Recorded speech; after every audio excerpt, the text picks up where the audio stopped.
एक दिन भाभी कमरे में अकेली बैठी थी। सागर उनके सामने आया और बोला, भाभी क्या आप मुझे शादी के बाद के बारे में सिखा सकती हैं? यह सुनते ही भाभी बहुत डर गई। उसने सागर की ओर देखा। वह अब समझ गई कि सागर उससे क्या चाहता है। वह सागर से कहती है कि वह उसकी भाभी है और ऐसा कुछ नहीं हो सकता। सागर सुनने के मूड में नहीं था। सागर ने भाभी को गले लगा लिया और बोला, भाभी मुझे नहीं पता कि शादी के बाद रात को क्या करना आप मेरा मार्गदर्शन करें। भाभी का चेहरा सफ़ेद पड़ गया। उन्होंने सागर को धक्का दिया और बोली, सागर तुम क्या बात कर रहे हो? क्या तुम पागल हो? मैं तुम्हारी भाभी हूँ। फिर सागर चुपचाप बैठ गया और भाभी का हाथ पकड़कर बोला, भाभी प्लीज़ मेरी बात समझो, आपके अलावा मुझे यह बात कोई नहीं सिखा सकता। भाभी ने सोचा कि अब उन्हें इस स्थिति से निकलने के लिए कुछ करना चाहिए। उसने सागर से कहा, मैं तुम्हारे लिए कुछ नहीं कर सकती, मैं तुम्हारी भाभी हूँ। और वह जानती थी कि उन दोनों के बीच कुछ नहीं हो सकता, लेकिन सागर मानने के मूड में नहीं था। उसने बार बार भाभी से अनुरोध किया। भाभी ने खुद को संभाला और बोली, सागर मैं तैयार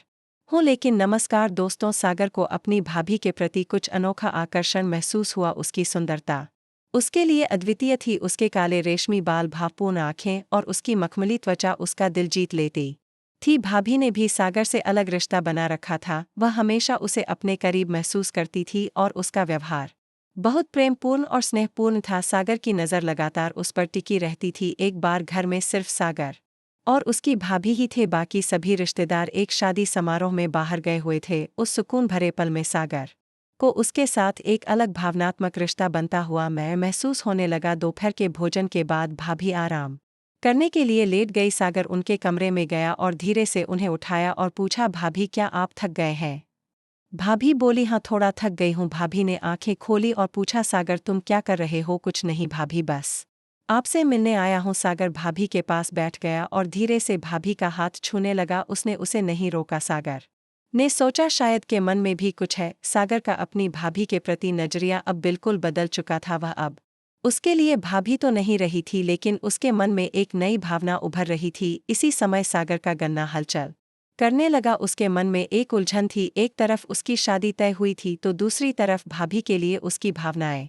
उसके मन में बवंडर मचा रही थी। शादी की तिथि धीरे धीरे निकट आ रही थी। हर तरफ खुशी थी, लेकिन सागर एक अलग ही दुनिया में खोया हुआ था। रात को वह उठता और खिड़की से बाहर देखता रहता। उसके मन में कई सवाल थे और वह अपनी भावनाओं का जवाब ढूंढने में असमंजस में था। उसे समझ नहीं आ रहा था कि अब क्या करें। एक दिन भाभी कमरे में अकेली बैठी थी। सागर उनके सामने आया और बोला, भाभी क्या आप मुझे शादी के बाद के बारे में सिखा सकती हैं? भाभी बहुत डर गई और उसने सागर की ओर देखा। वह समझ गई कि सागर उससे क्या उम्मीद करता है। उसने सागर से कहा कि वह उसकी भाभी है और ऐसा कुछ नहीं हो सकता। सागर सुनने के मूड में नहीं था। सागर ने भाभी को गले लगा लिया और बोला, भाभी मुझे नहीं पता कि शादी के बाद रात को क्या करना है, आप मेरा मार्गदर्शन करें। भाभी का चेहरा बदल गया। उसने सागर को धक्का दिया और बोली, सागर तुम क्या बात कर रहे हो? क्या तुम पागल हो? मैं तुम्हारी भाभी हूँ। फिर सागर चुपचाप बैठ गया और भाभी का हाथ पकड़कर बोला, भाभी प्लीज़ मेरी बात समझो, आपके अलावा मुझे यह बात कोई नहीं सिखा सकता। भाभी ने सोचा कि अब उन्हें इस स्थिति से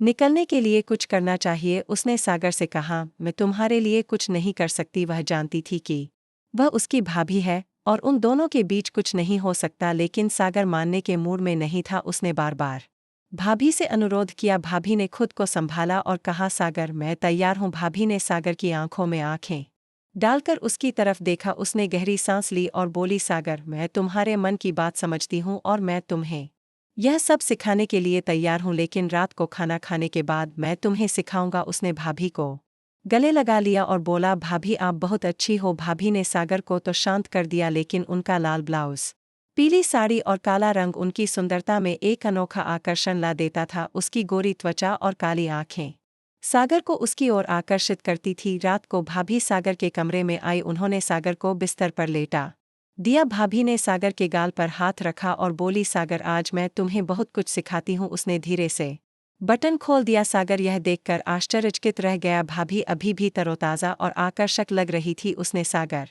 को अपने पास खींच लिया और उसके कान में कुछ फुसफुसाने लगी। सागर शर्म से लाल हो गया। उसे लगा कि आज उसकी जिंदगी का खास पल है। सागर ने जेब से एक गोली निकली और खा ली। अब वह स्पष्ट रूप से जानता था कि उसे क्या करना है। सागर ने गोली खा ली और उसकी भाभी ने उसे सब कुछ सिखा दिया, लेकिन गोली का असर बढ़ने से उसके शरीर में एक अलग ही ऊर्जा पैदा हो गई, उसकी आंखों में एक विशेष चमक थी। सागर ने भाभी की तरफ देखा और उनकी तरफ बढ़ने लगा। भाभी घबरा गई, उसने सागर को रोकने की कोशिश की लेकिन उसने कुछ नहीं सुना। उसकी ताकत बढ़ गई और वह अपनी भाभी के काफी करीब आ गया। सागर ने उसमें प्रवेश किया। भाभी को बहुत दर्द हुआ, वह चिल्लाई, लेकिन सागर नहीं रुका। उसने अपने कार्य पर ध्यान केंद्रित किया और उसकी भाभी ने उसे विनती की लेकिन कोई फायदा नहीं हुआ। आखिरकार सागर के शरीर की ऊर्जा खत्म हो गई और वह थककर अपनी भाभी पर गिर पड़ा। उसके चेहरे पर संतुष्टि का रंग था। भाभी ने यह सब देखा तो उसकी आंखों में आंसू आ गए। कुछ देर बाद सागर को होश आ गया। उसने इधर-उधर देखा तो उसकी भाभी उसके बगल में सो रही थी। वह अपने किए पर शर्मिंदा था। उसे एहसास हुआ कि उसने क्या किया है। सागर उठ बैठा और भाभी को जगाया। सागर ने उसे गले लगाया और माफी मांगी। भाभी ने उसे माफ कर दिया और कहा कि उसका ऐसा करना ठीक नहीं है। फिर वे दोनों अपने अपने कमरे में चले गए। दोस्तों, अगर आपको यह कहानी पसंद आए तो लाइक करें और चैनल को सब्सक्राइब करना ना भूलें। मिलते हैं अगले ऐसे ही वीडियो में, तब तक के लिए आप सभी का बहुत बहुत धन्यवाद।